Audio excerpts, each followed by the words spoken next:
Vai distanciar? Vai distanciar um pouco. Mas eu e o ministro Braganete faço uma coisa boa. Só quando a gente se beija. Só quando a gente se beija.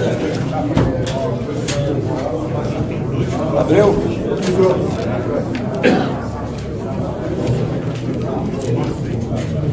Esse cara aqui, ele é igual o Elton. Lembra do Elton? Trabalhou comigo. Tira foto. Lá no vemos. A gente vê uma foto dele. Vê com ele, sabe? Mas eu acho que eu tô fora do enquadramento dele. Tô fora, não tô? Tô no enquadramento? Ó, eu vou fazer a abertura aqui, depois eu vou ali pra fora.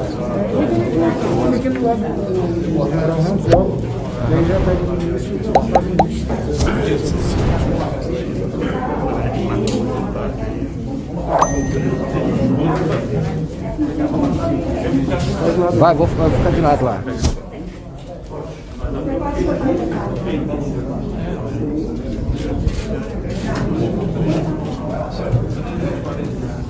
Sabe, só um pouquinho pra lá, pra fazer a live? Pode sim. Se quiser não, tá?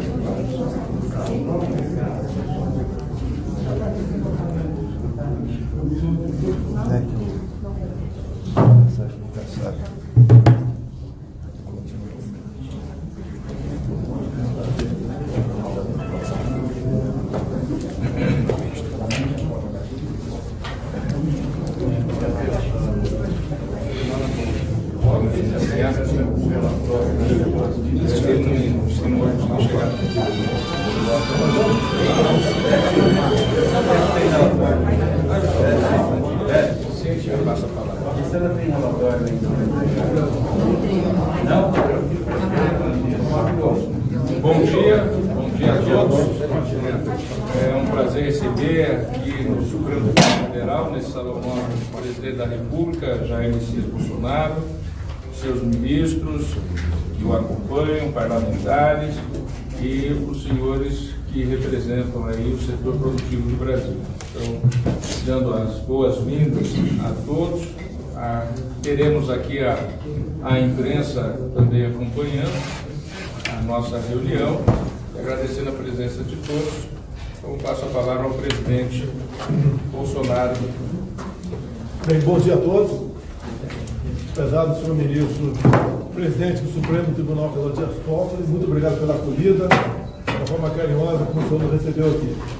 Senhores empresários, que representam, juntamente com os que ficaram na presidência, em videoconferência, mais de 40% do PIB, que representa também mais de 30 milhões de empregos no Brasil.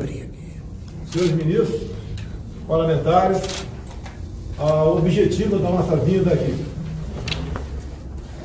Nós sabemos do problema do vírus, que devemos ter todo o cuidado possível, para que nós não nos infectemos, bem como preservar vidas, em especial daqueles que estão no grupo de risco, os mais idosos, que têm comorbidades. Mas temos um problema que vem cada vez mais nos preocupando. Os empresários trouxeram agora, diretamente e pessoalmente, essas aflições. É a questão do desemprego, é a questão da economia não mais funcionar. E as consequências, o efeito colateral do combate ao vírus não pode ser mais danoso, né, do que a própria doença. Então, esses que estão aqui hoje, e nós nos convidamos, devidamente acertados, o senhor presidente Dias Toffoli, eles querem que o Supremo Tribunal Federal também ouça deles.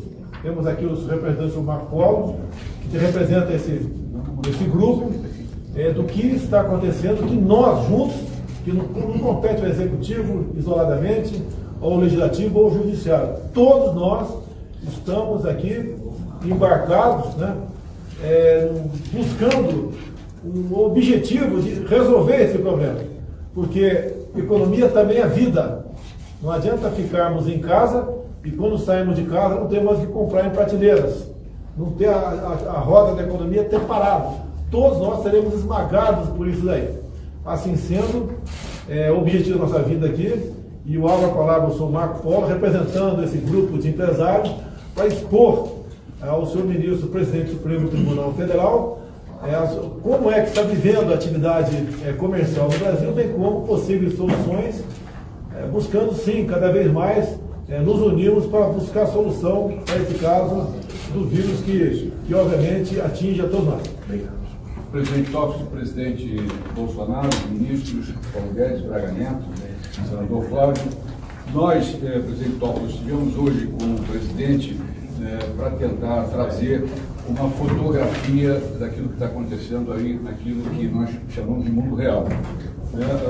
Primeiro, para lhe dar uma ideia, nós encaminhamos aí documentos, nós representamos aqui a coalizão indústria, com 13 setores: aço, automotivo, brinquedos, calçados, cimento, comércio exterior, construção civil, eletroeletrônico, farmacêutico, máquinas e equipamentos, plástico, químico e têxtil.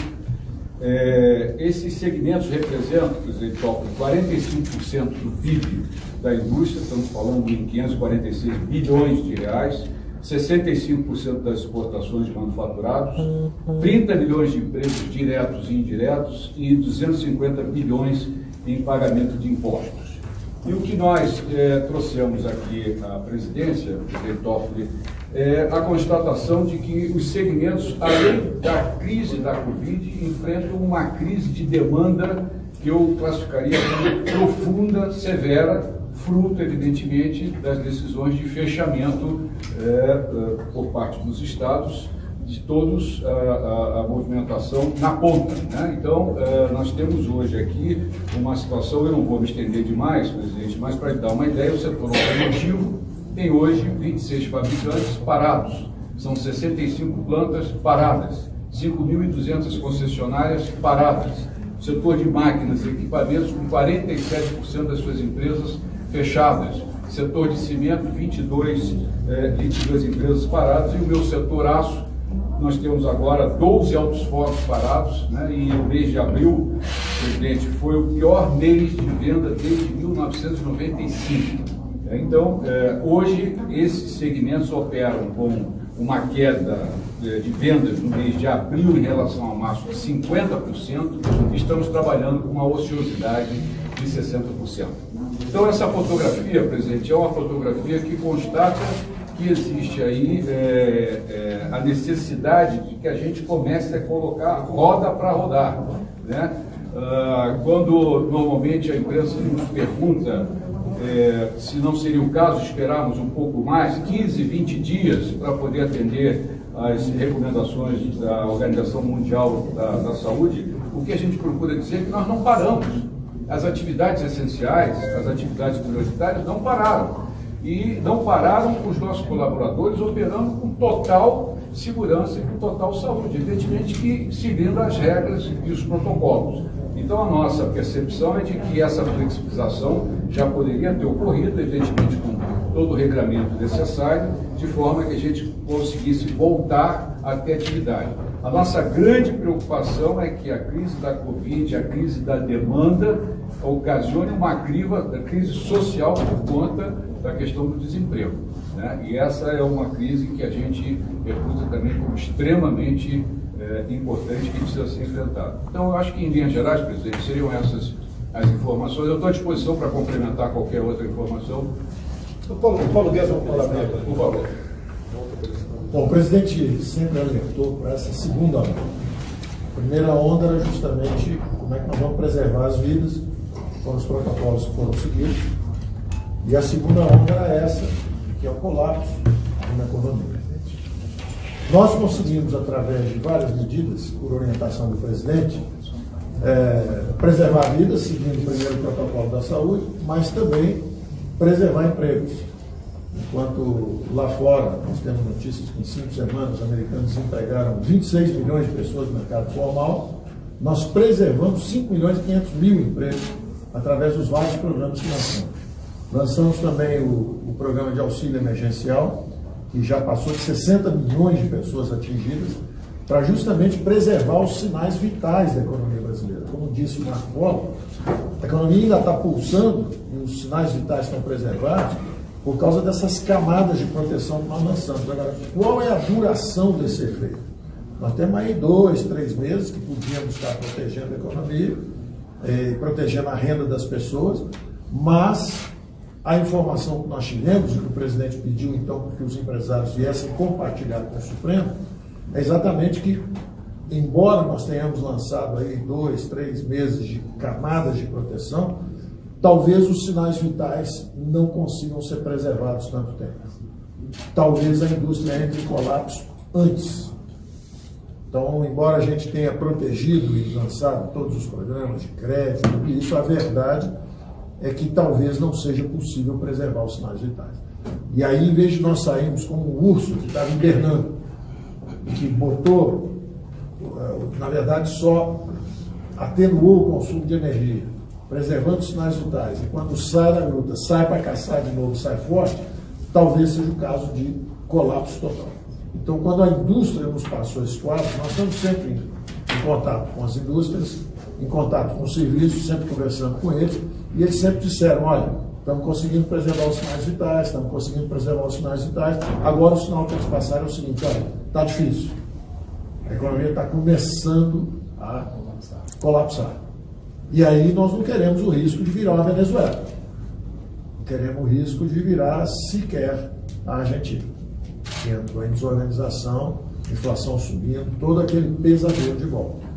Então, o presidente, na verdade, ao ouvir o relato do mundo empresarial, disse, olha, vamos compartilhar isso com o Supremo, vamos compartilhar com o juízo, porque, afinal de contas, o combate é de todos nós brasileiros, principalmente os poderes, os principais poderes. Nesse contexto, também conversávamos exatamente sobre a necessidade, e a opinião da economia com o presidente, nós vamos pedir que vete o aumento de salários até dezembro do ano que vem. Porque no momento em que milhões de brasileiros estão sofrendo ameaça de desemprego, a economia pode se desintegrar. A contribuição do funcionalismo que nós pedimos é simplesmente não pedir aumentos por 1 ano e meio. É uma contribuição. Então, nós liberamos 60 bilhões direto na veia para estados e municípios. E, além disso, se não houver aumento, esse ano e o ano que vem, são mais 130 bilhões. Então, os estados têm capacidade de proteger a população, têm capacidade de rodar a máquina, desde que isso não vire aumento de funcionalismo. Os salários de funcionalismo estão bastante acima, os senhores sabem disso, como empresários, dos salários praticados na indústria brasileira, no comércio. Eles têm estabilidade no emprego, no momento em que milhões de pessoas estão perdendo seus empregos. E o presidente sabe disso, e o presidente, então, nós tínhamos conversado sobre essa necessidade. Agora, há sempre manobras políticas, empurra para cá, empurra para lá. É o jogo normal da democracia. Não estou reclamando em nada do processo democrático. Estou apenas pedindo ao presidente que recorra a uma ferramenta que ele tem, que é de vetar esse aumento, caso ele venha, da Câmara e do Senado. E por uma razão muito simples. É a população brasileira, é a opinião pública brasileira que pede essa contribuição. Nós não podemos. Isso é um dinheiro que vai faltar para a saúde mais tarde. Se mais tarde quisermos estender, seja um auxílio emergencial, qualquer coisa, ou se quisermos salvar companhias importantes para o futuro do Brasil, coisas importantes que estão acontecendo, não vão ter esse recurso, que está sendo consumido na hora de uma tragédia. A hora em que o país tem uma crise como essa, a pergunta que sempre fazemos é o seguinte: que sacrifício ou contribuição podemos dar para a nação? E não aproveitar que o gigante caiu e ver o que nós podemos tirar dele. O que nós podemos tirar enquanto o Brasil está caído? Essa não é a atitude correta. A pergunta de sempre é como vamos contribuir e não o que podemos tirar. Então, eu alertei o presidente isso, ouvindo principalmente o relato dos industriais que a economia pode entrar em colapso. O presidente foi o primeiro a alertar para essa possibilidade, sempre disse isso. Então, quando os industriais dizem, olha, ainda temos os sinais vitais preservados, um pouco mais e nós saímos, e vamos surpreender o mundo de novo. vamos reativar a economia antes dos outros e vamos sair disso. Então, no momento em que eles endossam esse relato e essa preocupação do presidente, o presidente falou, vamos ao Supremo, vamos levar essa consideração lá, para que todos saibam o que está acontecendo. Senhores, complementando aqui, o senhor Marco Polo e o senhor Paulo Guedes, tem um decreto presidencial que define o que são atividades essenciais. O que não está ali ficou a cargo dos governadores e prefeitos, conforme a decisão do próprio Supremo Tribunal Federal, de decidir. E pelo que parece, alguns estados foram um pouco longe, eu digo alguns estados, nas medidas restritivas. E as consequências estão batendo a porta de todos. 38 milhões de informais e autônomos ou perderam a renda ou tiveram essa renda substancialmente reduzida. No parte da formalidade, quem tem carteira assinada, segundo o ministro da Economia me disse agora há pouco, está batendo na casa de 10 milhões de desemprego. Esse número tende a crescer. Por isso, esse grupo de empresários, que não é a primeira vez que reuni com a semelhança dos senhores, nos trouxeram essa preocupação. É colapsar a economia. Quando o presidente Paulo Guedes, o ministro Paulo Guedes fala em Venezuela, não é regime venezuelano, é economia venezuelana. Perfeitamente. Apesar de ser um país rico, com petróleo e com ouro, o povo vive na miséria. Porque chegou um ponto, a economia lá, que fica muito difícil recuperar.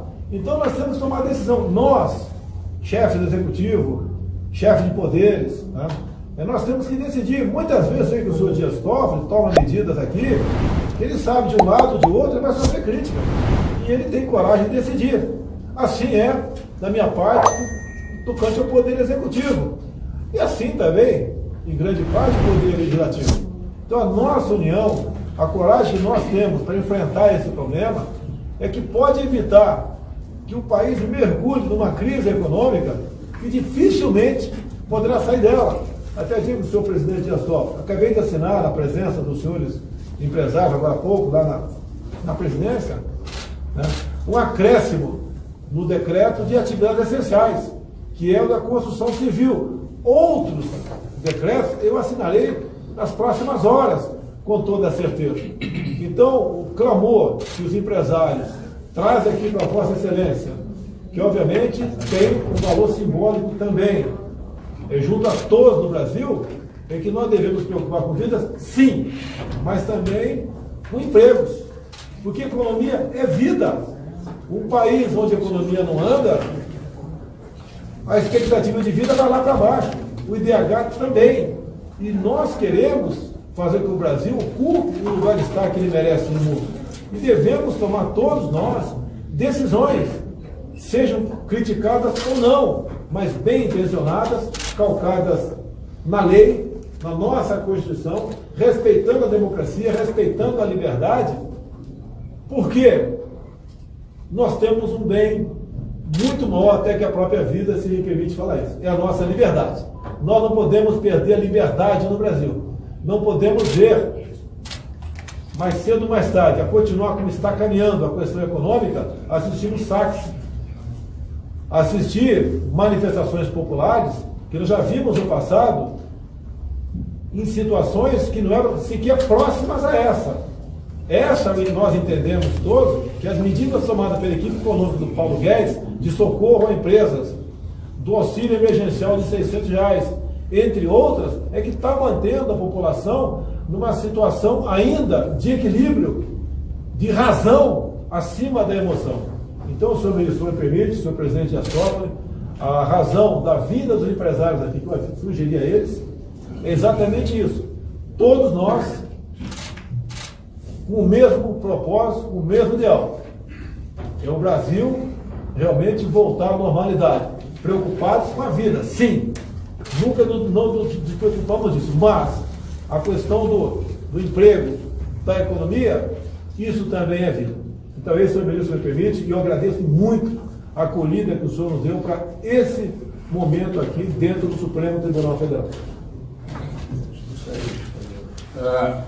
Presidente Dias Toffoli, o presidente Bolsonaro nos pediu que transmitisse ao senhor. O Marco Polo fez um relato bastante eloquente, mas é assim, vou plagiar o ministro Paulo Guedes. Os sinais vitais, a indústria está rodando a 40 do 100 possível do sinal vital. O ambiente econômico produziu o socorro às pessoas, às empresas, na medida que for possível. Agora, quando terminar o socorro às pessoas, as empresas vão estar fragilizadas e então os 30 milhões de empregos que o nosso grupo à volta da mesa e os que não estão aqui, a gente não sabe o que fazer, porque terminará o período onde o Estado está ajudando a socorrê-los e eles voltam para a nossa folha. Só que eu não tenho produção, não tenho venda e a coisa está rolando. E o principal subproduto disso é que Marco Polo relatou bastante ao presidente, e ele pediu que a gente compartilhasse com o senhor, e eu já concluo, é que vão sobrar empresas fragilizadas, porque não estava rodando a 40, o coração vai ficando fraco, e a gente não sabe se dá conta de voltar sem de novo na recuperação. E aí o mundo inteiro já está operacional, até... não quero mencionar nenhum aqui, mas até os asiáticos que não estiveram operacionais nas suas fábricas por algum tempo, não falta navio, não falta container e, acima de tudo, não faltará pedido. Então, o que a gente não queria era, por conta de ter estado junto no combate da pandemia, o meu coração está batendo a 40, eu não consigo retomar, os funcionários caem tudo de novo na nossa folha. Aí eu tenho um inimigo lá fora, que é meu adversário comercial, prontinho para suprir o mercado interno. E então haverá a morte de CNPJ. É isso, muito obrigado. Tem mais? Bom, eu agradeço... eu sou do setor de brinquedos, desculpa a ousadia. Eu agradeço ouvir essas impressões que são extremamente importantes. Eu gostaria de registrar, se nós formos olhar o dia 11 de março, que foi quando a OMS declarou a pandemia mundial, e a semana que vem completaremos 2 meses, o país ele conseguiu conduzir muito bem essa situação.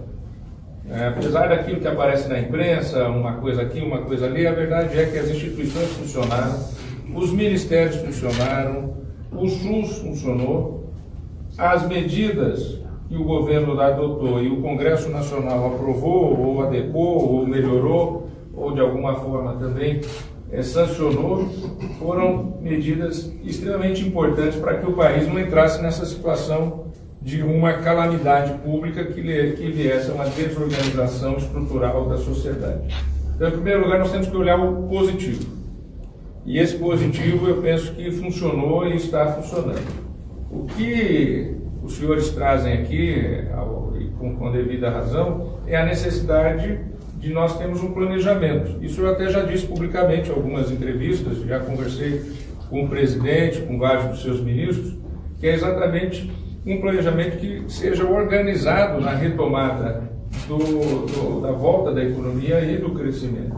E isso é fundamental. Então, essa coordenação, presidente, que eu penso que o Poder Executivo, o Presidente da República, junto com seus ministros, chamando os outros poderes, chamando os estados também, os representantes dos municípios, eu penso que é fundamental isso, talvez um comitê aí de crise envolvendo a federação, envolvendo os poderes, para exatamente, junto com o empresariado, junto com os trabalhadores, pensar essa necessidade que temos de traduzir em realidade esse anseio, que é o anseio de trabalhar, de produzir, manter empregos, manter uma sociedade estruturada em funcionamento. O Brasil é uma das sociedades mais complexas do mundo. O Brasil, ao longo da sua história, os brasileiros construíram um parque industrial que é raro no mundo. Raríssimo. São poucos, não chegam a 14 países que têm, não é isso, Paulo Guedes? O parque industrial que nós temos. Produzimos do brinquedo ao aço. Nós produzimos do parafuso ao foguete, ao avião. Então, nós temos um parque industrial que é um patrimônio da história da construção da sociedade brasileira. Esse parque industrial da sociedade brasileira, com um sistema financeiro que é sólido, com um sistema de proteção da rede social que é sólido também. Com um sistema de saúde que é sólido, é um patrimônio que nós temos que defender, é um patrimônio que nós temos que realmente valorizar e nos orgulharmos desse patrimônio. Então, eu penso que é fundamental esse trabalho de exatamente ter esse diálogo e essa coordenação para que nós possamos pensar exatamente a retomada. Eu também penso que, se nós formos ver as ruas, as pessoas estão saindo das ruas, porque já está chegando uma situação que as pessoas já querem sair. Então, tem que ter essa saída de uma maneira coordenada. Eu penso que é isso. E aí é fundamental uma coordenação com os estados e municípios. Nós temos uma Constituição que garante competências específicas para os entes da federação, né? E foi isso que o Supremo tem decidido, mas sempre respeitando as competências da União, as competências nacionais de orientação quanto às atividades essenciais, quanto às atividades de transporte, quanto às atividades de produção.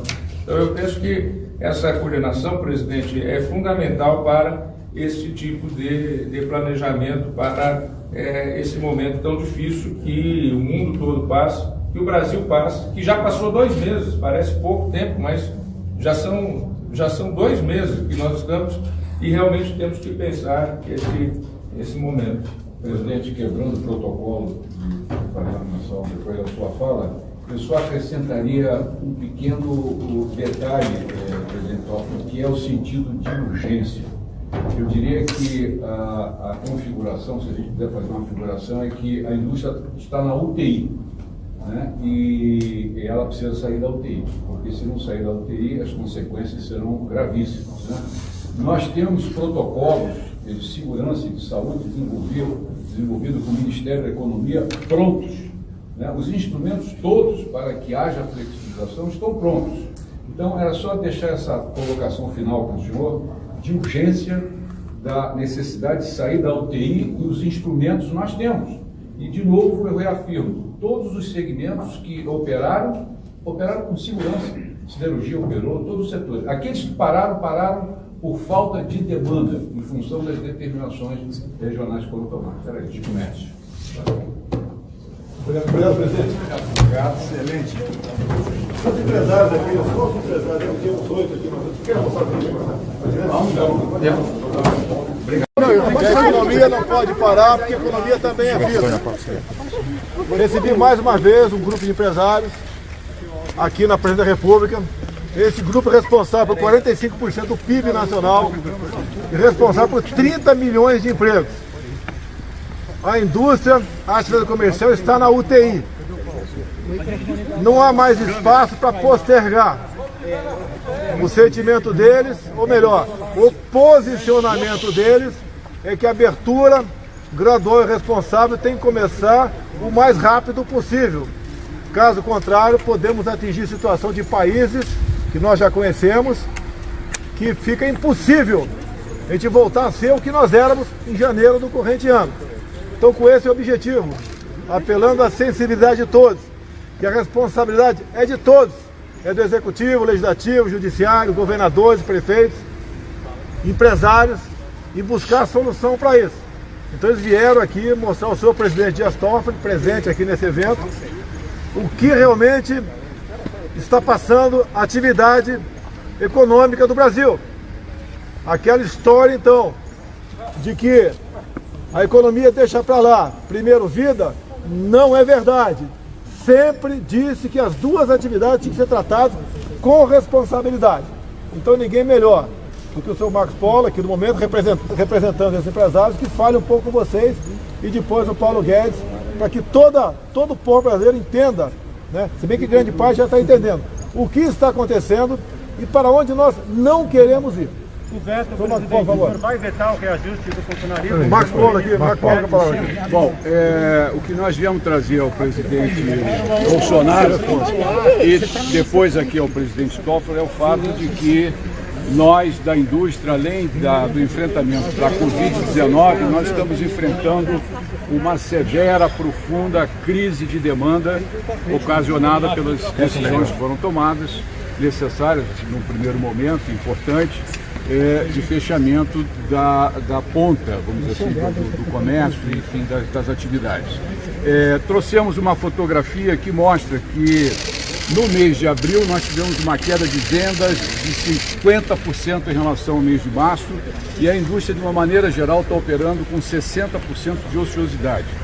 Para não me alongar demais, apenas 3 setores aqui: automotivo, com 26 fábricas paradas, são 65 plantas paradas, 5.200 concessionários distribuídos ao longo do país fechados, setor de máquinas e equipamentos com 47 empresas fechadas, cimento com 22 fábricas, o meu setor especificamente siderurgia, com 12 altos fornos paralisados, aciarias, laminação, e tendo no mês de abril o pior mês de venda desde 1995. Então, se eu pudesse resumir e fazer uma caracterização, a indústria está na UTI. Né? Na UTI precisa sair, e para sair precisa que ocorram as flexibilizações de maneira que a roda volte a rodar. Toda vez que individualmente eu sou perguntado: bom, mas a siderurgia, a indústria não poderia esperar mais 15 dias para atender o que seria o regramento da Organização Mundial da Saúde, eu informo que a siderurgia não parou, como várias outras atividades não pararam no país, atividades prioritárias, essenciais, e não pararam com total segurança dos colaboradores, através de protocolos rígidos de segurança e de saúde. Então, a nossa percepção é que esses protocolos que o Ministério da Economia já tem pronto, porque compilou, consultou todos os segmentos, esses protocolos podem ser utilizados em outras atividades, de maneira que a gente consiga o quanto antes a flexibilização. Eu acho que era isso. Obrigado. Desde o início da crise, o presidente nos alertou para salvar vidas e proteger os empregos, preservar os empregos. Nós lançamos a camada de proteção para os informais, para os mais frágeis, para os mais idosos. E essa camada de proteção, temos aí 3, 4 meses que a população brasileira tem meios de subsistência. Só que a informação que os empresários nos trazem, e nós mantemos contato com eles regulares, é de que, embora preservados os sinais de vida da indústria brasileira e do comércio brasileiro, estamos indo para a UTI, do ponto de vista de organização e engrenagem produtiva, engrenagem econômica. Então, na hora que eles nos comunicaram isso, o presidente imediatamente disse: olha, esse é um trabalho que nós temos que fazer juntos, vamos compartilhar essa informação com o Supremo, para que todos vejam que, embora nós tenhamos preservado os mais frágeis e os sinais de vida, de funcionamento da economia brasileira, como disse o Marco Polo, as aciarias ainda estão funcionando, está tudo funcionando, a 40% de capacidade. Não faltou comida para os brasileiros, não faltaram os recursos de apoio dos programas que nós lançamos, está tudo ainda organizado. Só que eles estão dizendo o seguinte: há perigo de começar a desorganização. Então, embora nós estejamos protegidos, a população e todos tenham os recursos, o que adianta se daqui a 30 dias apaga a luz, desliga a comida, para a produção nacional? Então, o alerta que eles deram é muito importante, que é o seguinte: olha, embora haja proteção, o povo ainda tenha o dinheiro na mão, daqui a 30 dias pode ser que comecem a faltar nas prateleiras, pode começar a faltar e desorganizar a produção brasileira. E aí você entrar em um sistema de não só de colapso econômico, mas de desorganização social. Então, o alerta é muito importante, e eu aproveitei justamente para renovar que, num momento como esse, em que a população brasileira está correndo risco, perde emprego, alguns inclusive perdendo a vida, eu renovo o meu pedido de contribuição no funcionalismo público. São 2 anos sem aumento, só isso que nós pedimos. Eles têm estabilidade de emprego, eles têm salários acima da iniciativa privada, e com 2 anos sem aumento, estamos falando de 130 bilhões de reais, que poderiam ser usados justamente em outras atividades. Poderiam ser usados para preservar vidas, poderiam ser usados às vezes para estender um programa social qualquer, e não é justo que num momento como isso, como esse, dramático da população brasileira, e a opinião pública pede isso, quer isso, eu acho que é uma oportunidade que o Congresso teve, e como o Congresso aprovou algumas coisas que são muito importantes, como a descentralização dos recursos para Estados e municípios, mas não fechou essa porta para esses aumentos, eu estou sugerindo ao presidente da República que vete, que permita que essa contribuição do funcionalismo público seja dada para o bem de todos nós e para o bem deles, perante também a opinião pública brasileira. Obrigado. Vai vetar, presidente? Vai vetar, presidente? Vou responder uma pergunta de vocês aqui. Aproximadamente 10 milhões de empregos formais deixaram de existir. Entre os 38 milhões de informais e autônomos, segundo a OIT, esse pessoal perdeu 80% do seu poder aquisitivo. Alguns perderam 50%, obviamente, outros zeraram. E estão sobrevivendo basicamente em cima do auxílio emergencial que acaba daqui a 2 meses. Aí volta para o servidor público, que tem estabilidade e tem um salário. Há pouco, uma proposta do presidente da Câmara era de cortar 25% para todo mundo. Paulo Guedes decidiu que poderia ser menos drástico. Apenas fazer que até dezembro do ano que vem não tivesse no reajuste. E assim foi combinado, assim foi acertado. O parlamento entendeu que certas categorias poderiam ter reajuste. O que nós decidimos? Eu sigo a cartilha de Paulo Guedes na economia. E não é de maneira cega não, é de maneira consciente e com razão. E se ele acha que deve ser vetado esse dispositivo, assim será feito. Nós devemos salvar a economia, porque a economia é vida. Certas medidas minhas, obviamente, não agradam o setor de sociedade. Mas eu sou chefe do executivo para tomar decisões. E as decisões eu tomo juntamente ouvindo os meus ministros. E nessa área, o Paulo Guedes é o senhor da razão. Nós, se essa for a orientação dele, vetaremos esse dispositivo. Muito obrigado. Olha só, olha só. Tem um decreto presidencial que definiu que são atividades essenciais, aquelas não podem parar. Eu acabei de assinar um decreto aqui, colocando nesse rol de atividades essenciais a construção civil. Outras virão nas próximas horas do próximo dia. Porque o que não está no decreto, ficou decidido que, segundo o Supremo Tribunal Federal, que estados e municípios diriam se poderiam ou não funcionar essas categorias. Então alguns estados, alguns, não estou brigando com ninguém, pelo amor de Deus, tá? No entendimento de muita gente, dos empresários, o Marco Paulo que está aqui, exageraram. É comum acontecer, faz parte da razão do ser humano. Então nós vamos começar a colocar mais categorias essenciais para nós podermos abrir com responsabilidade e observando as normas do Ministério da Saúde, de modo que cada vez mais rápido nós possamos voltar à atividade normal. Caso contrário, depois da UTI, tá, é o cemitério. E não queremos isso para o nosso Brasil. Tá bom, presidente? Vamos embora. Vamos